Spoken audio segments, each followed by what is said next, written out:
"What do you mean we're 2 hours behind before we've even left the lot?" Rhett Vanlow's voice was calm, but inside he was already ticking. He adjusted his cap, tugged his sleeves over the tattoos he'd added for the disguise, and watched the warehouse manager scribble something on a clipboard without looking up. Trucks were late. Loaders called out. "Happens," the man grunted, then finally looked at Rhett. "You're the new helper, right?" "Ryan?"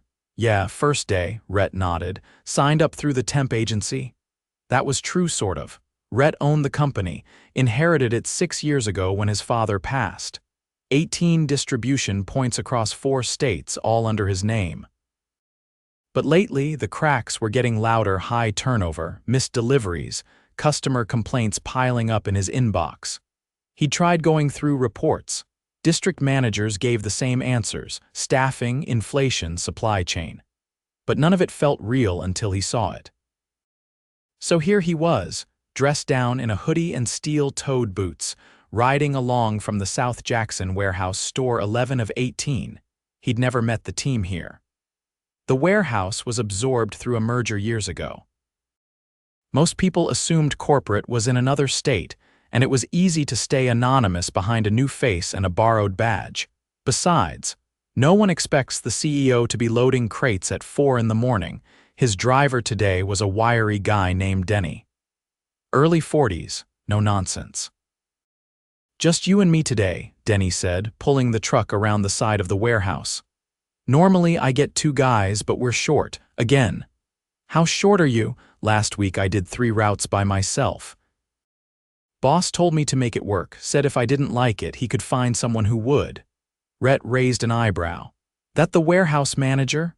"Yeah, Mitch, been here 5 years. He's tight with the district guy, so he does whatever he wants." At the loading dock, Rhett's stomach turned. 2 loaders, both barely out of their teens, were rushing to stack heavy water drums onto the truck using a busted pallet jack. The jack wobbled with every pull, wheels screeching. "Yo, be careful," Denny shouted, too late. One of the drums tipped, slamming hard onto the asphalt. It burst open at the seam, water spilling everywhere. The younger kid, maybe 17, jumped back just in time. "Damn it," he yelled. "That's the 3rd one this week." "Why are they doing it by hand?" Rhett asked quietly. Denny shook his head. "Because Mitch won't replace the lift. Says it's still good enough. We've been asking for months." Rhett watched Mitch step out of his office, glance at the scene, then turn around and go back indoors without a word. That was the moment something shifted in Rhett. It wasn't just bad logistics. This was dangerous. It was lazy, careless leadership that didn't care if someone got crushed. He helped the kid Isaiah, according to his name tag, pull the busted drum aside. "You all right?" Rhett asked. Isaiah nodded, out of breath. "Yeah, just scared me. Mitch says if we break another one, it comes out our pay." "What?" "Yeah, man, that's what he said, even though this stuff's already falling apart." Rhett clenched his jaw. "How long you been here?" 2 months. "It's my first job. I just can't afford to lose it." They finished loading the truck in silence. Rhett helped where he could, and Isaiah appreciated the extra hands. But the whole time, Rhett watched the corner's cracked equipment, no safety lines, no one doing inspections. It was like the place was held together with duct tape and hope. Once on the road, Denny glanced over. "You don't talk much, Ryan." "Just watching, learning," Rhett said. "You always run late like this?" "Lately, yeah, we used to be tight. Then Mitch started cutting loader hours to save on payroll. Now we get half the help, twice the risk." He paused. "You ask a lot of questions. You sure you're just a helper?" Rhett smiled faintly. "Just trying to understand how things work." They made 5 drop-offs in 4 hours. At every stop, customers complained about delays, damaged goods, or missing inventory. Rhett took it all in, no defending, no excuses. Just listening. By the time they got back to the warehouse, Isaiah was limping from a rolled ankle. No one offered him ice. Mitch was in his office, feet on the desk, scrolling on his phone. Denny pulled Rhett aside. "You seem like a good dude. Word of advice, don't stick around this place too long. It'll ruin you." Rhett nodded slowly. "Yeah, I'm starting to see that." He walked past Mitch on the way out. Mitch didn't even glance up. That night, Rhett sat in his rental car staring at the warehouse. He'd inherited this company with the promise he'd protect the people in it. Somewhere along the way, he'd trusted the wrong folks to keep that promise. Tomorrow, that ends. Tomorrow, he comes back not as Ryan the helper, but as Rhett Vanlow, the owner. The next morning, Rhett didn't bother with the disguise. He arrived just after 6, stepping out of a black SUV in a clean button-down and jeans. When he walked through the warehouse entrance, the early crew stopped what they were doing. A few stared. One of the loaders dropped a roll of packing tape. Mitch was sitting in the front office, coffee in hand, laughing at something on his screen. He didn't look up until Rhett knocked once on the glass. "You're not supposed to be in here," Mitch said, frowning. "This area's for staff only." "I am staff," Rhett replied. "Just not the kind you're used to." Mitch blinked. Then Rhett pulled his ID from his back pocket and placed it on the desk. "Rhett Vanlow, owner." The color drained from Mitch's face. His eyes darted to the hallway behind Rhett. He stood slowly, like he wasn't sure whether to apologize or run. "I didn't know you were coming down. No one told me, because I didn't tell anyone," Rhett said quietly. "I worked your floor yesterday, loaded that truck with Isaiah, rode with Denny. I saw everything." Mitch opened his mouth but stopped when Rhett raised a hand. "Before you say anything, I want to make one thing clear. You're done here. Pack your things." The silence outside the office spread like a fuse being lit. Rhett stepped back into the hallway and looked around at the workers gathered near the loading bay. "I need everyone in the break room," he said. Now, no one moved for a second. Then Isaiah stepped forward and the others followed. The break room was small and dim, barely enough chairs for a third of the crew. Some leaned against the vending machine. Others stood with crossed arms, unsure of what to expect. Rhett faced them all, hands in his pockets. "I'm not here to make a speech," he began. "Just to tell the truth, I've been away too long. And while I've been reading reports and listening to middle managers, a lot of you have been getting stepped on." A woman near the back spoke up. "So what now, another round of promises?" "No," Rhett said. "No promises, just changes. Starting today," he gestured to the hallway. "Mitch is gone. Anyone who thinks it's okay to threaten workers, ignore safety, or lie to customers won't be here tomorrow." A man near the front, probably in his 30s, raised his hand. "You gonna replace him with another guy who doesn't listen?" "No," Rhett said. "I'm staying here for a while, until I understand exactly what's broken and who's been carrying the weight." That got a few nods. A younger woman in a reflective vest stepped forward. "My name's Tasha. I handle inbound shipments. We've been short 2 people for weeks." Mitch said corporate froze hiring. "Was that true?" "No," Rhett said flatly. "That's a lie. There's been no freeze. Applications are backlogged because someone's been sitting on them." He pulled out his phone and opened a staffing dashboard. "There are 14 open applicants for this location, all qualified. None moved forward. That changes today." Another worker, a man wearing a brace on his wrist, held it up. "I filed 3 injury reports, never heard back. What happens to those?" "They go straight to me now," Rhett said. "And you're getting a full medical review on the company's dime." The room shifted. Not relaxed, not yet, but the temperature changed. People were listening now, really listening. "Anyone else?" Rhett asked. Isaiah, still limping slightly, raised his hand. "Hey, yesterday you helped me with that drum. I didn't know who you were, but..." "Thanks," Rhett nodded. "You shouldn't have needed help. You should have had safe tools and backup." A man behind Isaiah suddenly stepped forward. "All right, but what happens next? We've heard starting today before, and then nothing." "Fair question," Rhett said. "So here's what happens next. Step 1, we're bringing in temporary staff by this afternoon. Step 2, I've assigned an interim manager, someone from another region who actually knows how to lead. Step 3, every loader and driver gets a 15-minute paid safety check before their shift. And step 4, I'll be here. On the floor, every day this week." The man hesitated, then gave a short nod. After the meeting, Rhett stepped out for a call. "Mariella," he said as soon as his assistant picked up. "I need Eddie from the Tulsa branch to cover management here. Today, already on it." He's boarding a flight in an hour. What else? Send a mobile safety inspector to South Jackson. Have them start with the equipment we saw yesterday, and get me a list of every location with incident reports in the last 3 months. I want to know if this is isolated or systemic. When he returned to the floor, Denny was waiting near the dock. You really can, Mitch, he asked. Yeah, good. He's been dragging this place down for years. Rhett looked over at the busted pallet jack, now tagged with fluorescent tape. That's getting replaced by end of day, along with anything else that's become a hazard. Denny hesitated, then said, You're serious about staying? I'm not just staying, Rhett said. I'm rebuilding. The first shipment arrived after noon, 6 temporary workers from a local agency. Rhett personally walked them through the loading bay, pointing out problem areas and assigning each to a regular staffer for onboarding. Tasha took 2 under her wing. She didn't say much at first, but the way she explained the inventory system clear, efficient, no wasted words proved Rhett's instinct was right.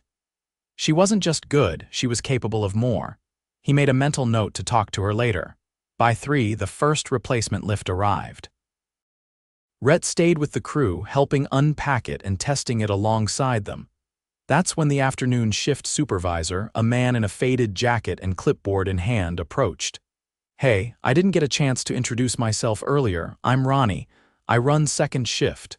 Rhett shook his hand. How long you been here? 4 years. Used to work under Mitch, didn't agree with most of his choices. You ever speak up? I did. Once. He cut my hours, said I was too opinionated for a supervisor. After that, I kept my head down. Not anymore, Rhett said. I want your input. And I want it often. Ronnie nodded, surprised but composed. Later that evening, Rhett sat outside on a curb near the side entrance, an open bottle of water in his hand. The sun was dipping, casting long shadows over the lot. He watched as Isaiah and one of the new hires laughed while organizing the last of the evening pallets. Ronnie stepped out beside him. You know, he said, most people at the top don't come down here unless they're cutting something. I came to understand it, Rhett replied. And to fix what I let break. Ronnie looked back toward the warehouse. You've got a lot of work ahead.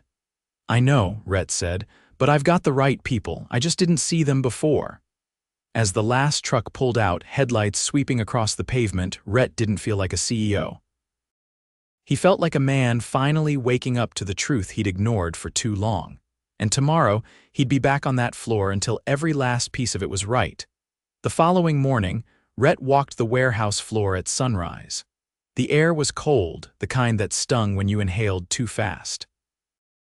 Half the lights in the back were still out. He'd already flagged that for maintenance yesterday, but the crew was moving, slower than ideal, but steady. He kept his voice low as he passed Tasha near the receiving dock. Any trouble overnight? Not trouble, she said, tapping on a clipboard, but the second shift left the freezer pallets out an extra hour. One of the temp guys didn't know the code to access the cold storage. No one trained him. Was Ronnie still on?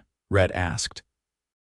Yeah, he got it stored before it spoiled, but he looked like he hadn't sat down once. He stretched thin. Rhett gave a short nod. Noted. He crossed the bay toward the dispatch board where Eddie, the interim manager flown in from Tulsa, was adjusting today's routes. Eddie was in his mid-50s, methodical, with a calm energy that steadied the room without needing to raise his voice. He glanced up. Morning, Eddie said. We're down 2 drivers, one called out, one never showed. Names, call-out was Greg. Legit he sent in a doctor's note.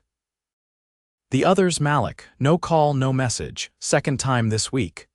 Rhett didn't hesitate. Remove him from rotation. We've got too much hanging on too few people. Already done, Eddie said, moving a name tag from the board. But that leaves us short again. Rhett turned to Denny, who was walking past with his route manifest. You still up for 2 runs today? Rhett asked. Denny lifted the folder. I figured you'd ask. I've already split the second route with Kyle. He's strong if someone backs him up. I'll take that spot, Rhett said. Denny raised an eyebrow. You sure? Let's go before the sun gets too high. By 8 they were already on the road. Rhett rode with Kyle, this time a quiet guy in his early 20s, newer, higher but sharp. Kept things organized. He didn't say much until the third stop, where a narrow alley forced them to reverse the truck around a blind corner. "Warehouse doesn't give us mirrors for these tight spots," Kyle said as he leaned out the window. "I've asked twice. Mirrors?" "Yeah." "The side view extensions.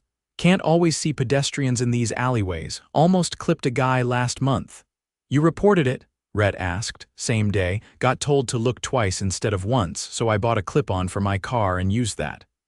Rhett stared forward, jaw set. The alley opened to the loading zone and they rolled to a stop. Later, while unloading crates of bottled sanitizers, the store manager pulled Rhett aside. "This order was supposed to come yesterday," she said. "We had to buy from a competitor to stock our shelves." "Apologies," Rhett replied. "We're working through a backlog." She didn't seem angry, just tired. "I've been with your company 8 years. This place used to run like a watch. What happened?" He didn't offer excuses. "We let the wrong people lead." She nodded, then glanced at Kyle, who was carrying a heavy box toward the back of the store. "That one's a keeper. He delivered last month during the ice storm. Stayed 2 hours to help restock when our clerk didn't show." Once they returned to the truck, Rhett leaned on the liftgate as Kyle loaded the last empty crate. "You ever think about moving into dispatch?" Rhett asked. Kyle blinked, surprised. "Me, I don't know the systems." "You learn fast. And people notice you." Kyle didn't answer right away. Then he said, "No one's ever asked me that before." Back at the warehouse, the afternoon light cast long lines through the high windows. Rhett stepped inside with Kyle just as Eddie was wrapping up a meeting with the loaders. "Got a moment?" Eddie asked, pulling him aside. "Always." "Isaiah didn't show today. I called. His mom said he's at the ER, rolled the same ankle again, swelled up bad." Rhett exhaled slowly. "He was limping yesterday. We should have pulled him." "I didn't see it," Eddie said. "Neither did the shift lead, but if you did, that's on us." "I'll cover his medical cost," Rhett said, "and he gets paid time off until he's cleared." Eddie nodded once. "I'll take care of it." Rhett turned to head toward the break room when Tasha caught up to him. "Got a second?" "Always." She glanced around, then lowered her voice. "There's something else. I didn't want to say it in front of the others." "All right." "There's a guy on the night crew named Darren. He's been making comments to one of the new temps, inappropriate stuff." She brushed it off at first, but it's gotten worse. She won't say anything because she needs the job. Rhett's posture shifted. "Who's the temp?" "Her name's Lily. She's on packing, quiet, works hard, keeps her head down." "And Darren, been here 2 years, he's tight with a few of the old crew." "But I've heard him more than once. No one's called him out." "Where's he now?" "Clocked in for second shift. Should be in the packing zone." Rhett didn't wait.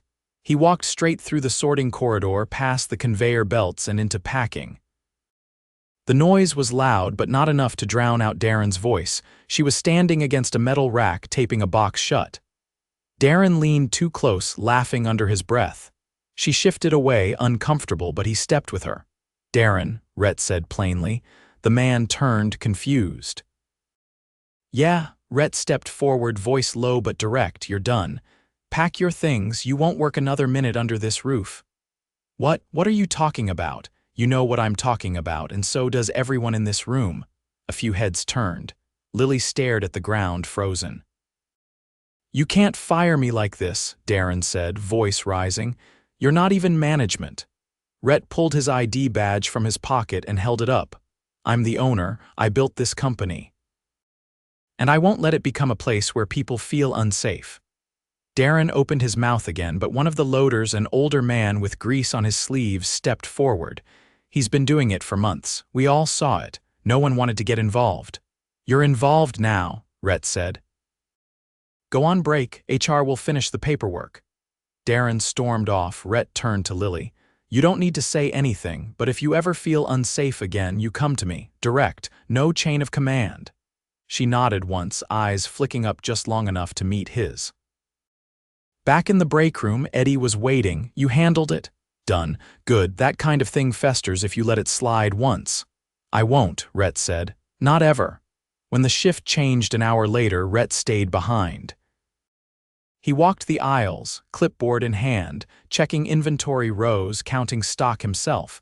As he rounded a corner near the returns cage, Ronnie appeared with a folder. "Didn't think you'd still be here. I'm not leaving until I understand every inch of this place." Ronnie handed him the folder. "That's the last 60 days of failed deliveries. I pulled it myself." Rhett flipped through it. "You've been tracking this manually?" No one else was doing it. Rhett looked up. "You ever think about running your own branch?" Ronnie gave a short laugh. "I used to. Then I watched guys like Mitch climb the ladder. That ladder just got rebuilt." Ronnie didn't say anything for a moment. Then he said, "If you're serious, I'd step up. But only if I could run it right. That's exactly why I'm asking." Outside, long after the trucks had returned and the lights had dimmed, Rhett sat in his SUV, engine off. He looked back at the warehouse. It wasn't fixed, not yet, but for the first time in a long time it wasn't broken in silence. And nothing hidden stays hidden anymore. The following Monday began with rain.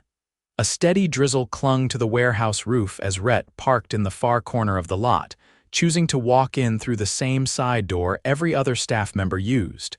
His boots hit puddles with deliberate steps. No umbrella, no special treatment. Inside, the warehouse hummed quieter than usual. The usual clatter of early loading was replaced with something more focused, measured. Workers moved with steady rhythm, even without anyone barking orders. The new dispatch board, installed just 2 days ago, displayed each route with color-coded urgency markers. It had taken Eddie a single night to set it up using feedback from both shifts. Rhett passed Tasha as she hung a laminated checklist near the inbound zone. "You put that together?" he asked. "Yeah," she said, not looking up. "Ronnie asked if I'd take lead on incoming inventory, said he trusted how I track freight. You comfortable with that?" I wouldn't have printed the checklist if I wasn't. He gave a single nod and kept walking, letting her own the space. In the makeshift office Eddie had commandeered, a long, folding table now held 3 separate clipboards: safety audits, maintenance requests, and worker feedback. Rhett picked one up and scanned the top sheet. 2 more reports on the older forklift, Eddie said from behind him. "Same hydraulic issue, we've shut it down. Replacement scheduled tomorrow. I pushed the order up through Tulsa's supplier, they owed us a favor." "Good." Rhett placed the clipboard back. "What about HR follow-up from last week?" "Handled. Lily got moved to a different shift per her request. She asked to be trained on outbound packing, said she felt more focused with tighter routines. She say anything else? That she didn't expect anyone to actually do something about it." Rhett looked out the office window. The rain had picked up again, streaking the glass. He took a breath. "Let's talk long-term," he said. "Who do we have that's ready for more?" Eddie walked over to the whiteboard and circled 3 names. Tasha, Ronnie, and Kyle, different strengths but all steady. Tasha's the most systems-minded, Ronnie's a rock with people, Kyle's green but disciplined. "If you're thinking succession, they're your spine." "I'm thinking sustainability," Rhett replied. "This place isn't going to hold if it depends on one fire being put out at a time." "Well," Eddie said, "then you're going to need to define structure, not just fix symptoms." Rhett sat down. He hadn't planned to stay this long. Originally, it was going to be 4 days, maybe 5. But now, 2 weeks in, he could feel the foundation shifting, not just the warehouse himself. Outside, Ronnie entered with a folder under his arm, brushing water off his sleeves. "Got a minute?" "Always," Rhett said. Ronnie closed the door behind him and set the folder down. "I've been doing some digging. Shift logs, vendor timing, supply irregularities. Found a pattern." He flipped open the folder. Inside were hand-drawn graphs, each marked with delivery window variances over the past 6 months. "Mitch was hiding missed routes," Ronnie continued. "He'd sign off on delivery confirmations that never happened. I checked timestamps against gate logs. Some trucks never even left the lot." Eddie leaned in. "Why?" "Fulfillment bonuses," Ronnie said. "District gave incentives for high completion rates. Mitch buried failures to keep the bonus margin." Rhett's fingers curled against the edge of the table. How far back does it go? Started 4 months after he took over. No one questioned it because the numbers looked clean. We'll run a full audit, Rhett said. Notify legal, and have Mariella freeze any pending bonuses for this branch until we clear it. Ronnie gave a short nod. One more thing, I found 2 loader applications that were never processed. They've been sitting in the system for weeks. Names, he slid over a printout. Rhett scanned it, both local. Experience in freight, no red flags. He looked up. Call them in, today. We're still stretched thin. As Ronnie left, Rhett stood and stepped out onto the floor. The hum was louder, now less mechanical, more human. Conversations wove around the work. There was laughter, but it never paused the task, just filled the gaps between effort. He walked past the outbound dock where Kyle was double-checking a shipment label. You're on outbound now, Rhett asked. Just started today. Ronnie wants me shadowing dispatch next week. You ready for that? Kyle shrugged. Doesn't matter if I am or not. I'll be where I'm needed. Rhett smiled faintly. That's the kind of answer people grow into leadership from. Kyle didn't reply, but there was a quiet pride in the way he picked up the next box. By noon, the rain had stopped. Steam drifted off the warm asphalt outside as trucks rolled in for pickups. Rhett joined a walk-through with the safety inspector assigned by HQ. The man was thorough. Pointed out a cracked floor tile near the hydraulic lift, flagged a missing fire extinguisher bracket. Nothing catastrophic, but enough to remind them all that vigilance couldn't be occasional. Back in the break room, Rhett found Isaiah sitting with a walking boot on his left foot, propped on a milk crate. You cleared to be here? Rhett asked. Doc said I could sit in, just not lift anything. I didn't want to stay home. Why not? Isaiah shrugged. Didn't feel right watching everyone else do the work. Rhett sat across from him. There's more than one way to do the work. You've got sharp eyes. You see things people miss. Isaiah blinked. Like what? Like the way pallets shift when the jack's overloaded, or the way Kyle loads to avoid toppling. I watched you adjust for that your second day. Isaiah looked down. No one's ever said that before. Well, Rhett said, they're going to start. He stood, then added, when you're fully cleared, I want you shadowing Ronnie part-time, learn how things move from the top down. Isaiah's eyes widened. Seriously, you already see the risk points. That's half the job. Later that afternoon, Rhett convened a full-floor meeting not to scold or inspire, but to inform. He stood on a low platform near the inbound racks while the crew gathered loosely around. Effective this week, he began, we're restructuring how this branch is managed. He let the silence settle before continuing. Ronnie will assume branch lead responsibilities, with Eddie staying on temporarily for training support. Tasha will head inbound logistics. Kyle will begin dispatch training. These decisions weren't made in a boardroom, they were made here based on what I saw firsthand. He paused. Anyone who needs to speak up about safety, problems, ideas, you come forward. No more chains that lead nowhere. A few people nodded. One clapped. Then another. It built naturally, not like a show, but like a room exhaling together. A crew shedding the weight of being ignored. After the meeting, Rhett returned to the office where a call from corporate legal was waiting. The audit on Mitch was already underway. Early signs pointed to falsified logs at 2 other locations where he'd previously worked. Consequences would follow not quietly. The next morning, Rhett arrived just before sunrise again. But this time, he didn't enter the warehouse, not right away. He stood outside, watching the first wave of employees step through the door. No one noticed him, and that was good. That meant they were no longer waiting for someone to fix it. Inside, the floor buzzed back to life. And this time it didn't feel fragile, it felt earned.